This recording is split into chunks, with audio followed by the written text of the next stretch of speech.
right, welcome to the second video for 8.6. Let's deal more with these radical equations. Here I've got a is equal to square root of a squared plus 3a plus 9. Lots of a's floating everywhere. I think what I'm going to do, though, is square both sides.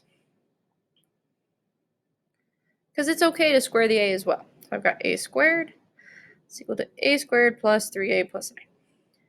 Cool. Now, when that happens, you can move everything to one side, right? As soon as you see an a squared and an a, you will want to have them on the same side. Because the only thing you can do is factor. Oh, but look at that.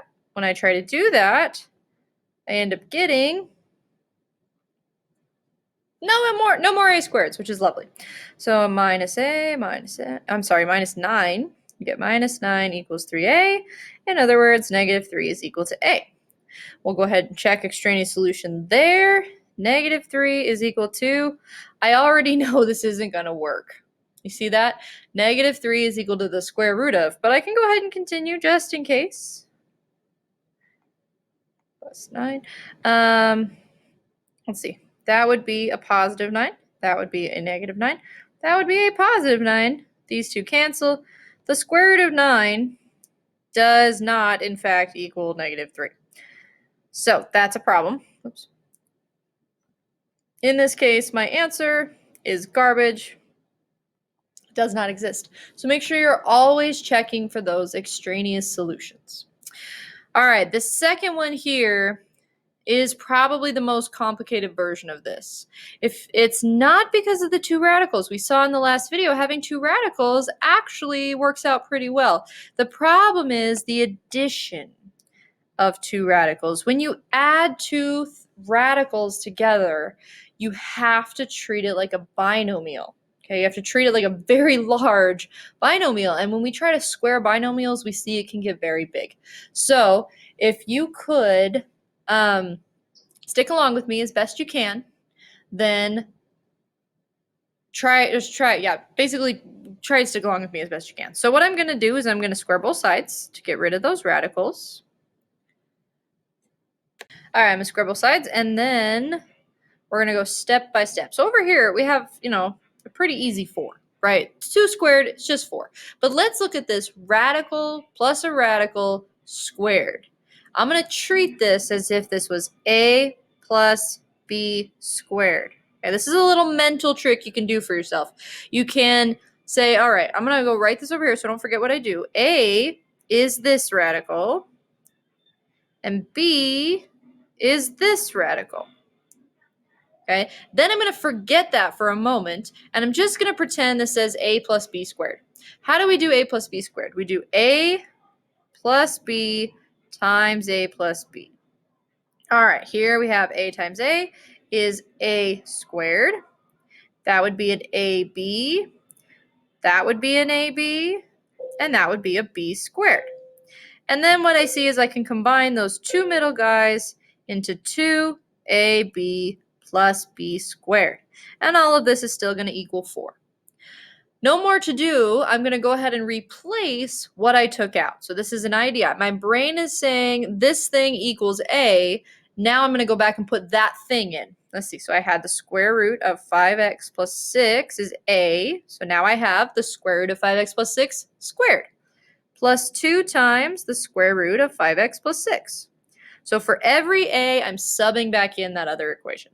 Same thing here. Square root of 3x plus 4 was b. And I have that being squared. And it all still equals 4.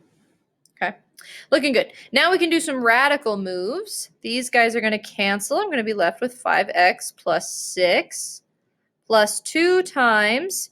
These are both radicals, and so I can combine them under one large radical.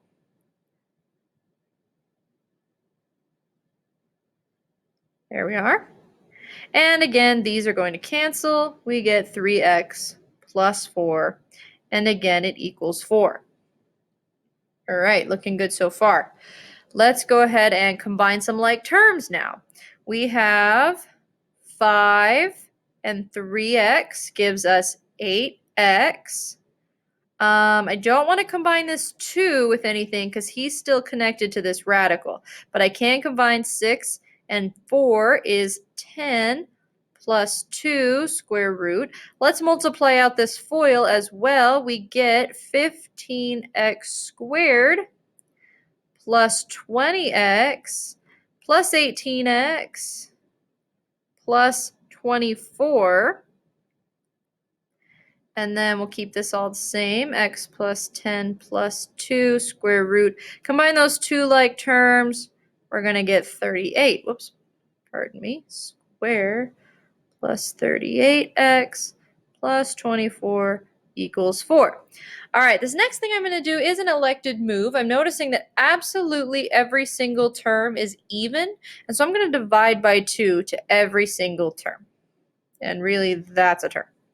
So we've got now 4x plus 5 plus just the square root, 15x squared plus 38 plus 24, now equals 2.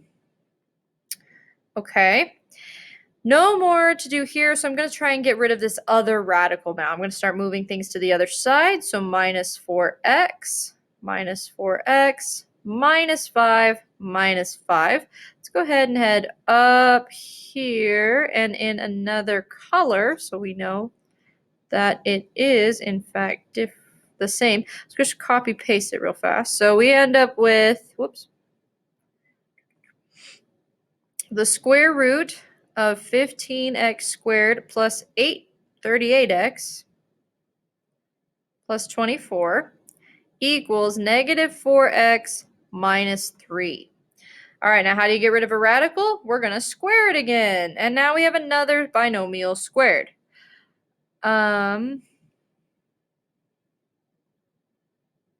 Actually, you know what I'm going to do first? I take that back. I don't like the number of negatives here, so I'm going to divide everything by negative 1. So I get negative square root of 15x squared plus 38x plus 24 is equal to 4x plus 3. Okay, now we're going to go ahead and square both sides. And that negative 1 I have over here now goes away. And I just have 15x squared plus 38x plus 24. Over on the other side, we have 4x plus 3 times itself. So that would be 16x squared plus 12, and 12 is 24, plus 9.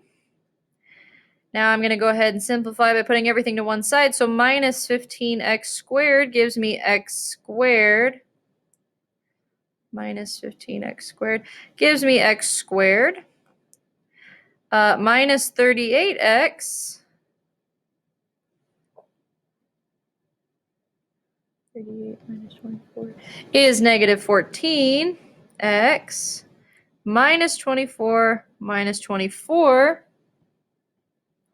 is 15 minus 15, and I'm left with 0 on the other side now.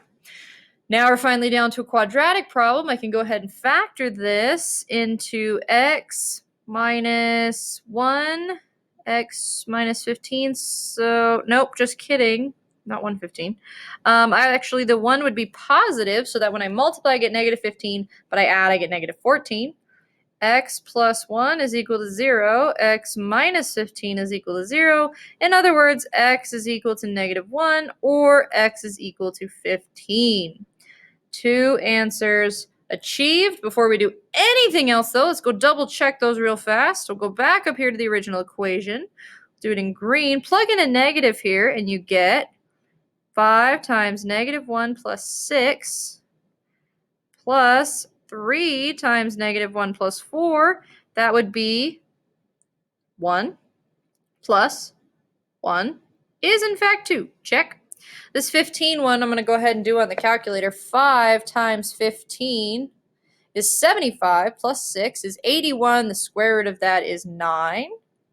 3 times 15 is 45 plus 4 is going to be 49 is 7. Oh, awkward. That's not true.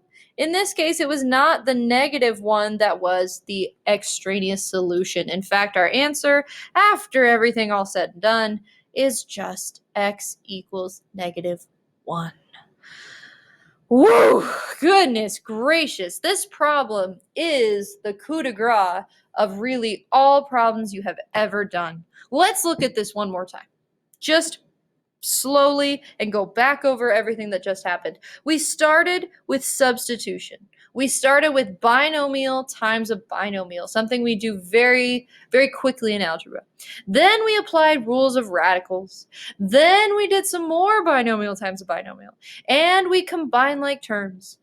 Then we divided to all sides. We moved some stuff to the other side. We did another radical move where we squared another binomial times a binomial. Then we had to move to a quadratic so that we could factor, so that we could solve, and finally check. This is the grand all Mac Daddy of all problems. This is the separating the men and women from the boys and girls. Beautiful problem. Very complex, very easy to mess up. So go very slow when you hit one of these. The last two that we're going to talk about in this video are about higher powers, and they're not nearly as complicated. They're not nearly as bad. So let's talk about those. Actually, we're going to talk about those in the next video. If you have any questions, let me know. I'll see you there.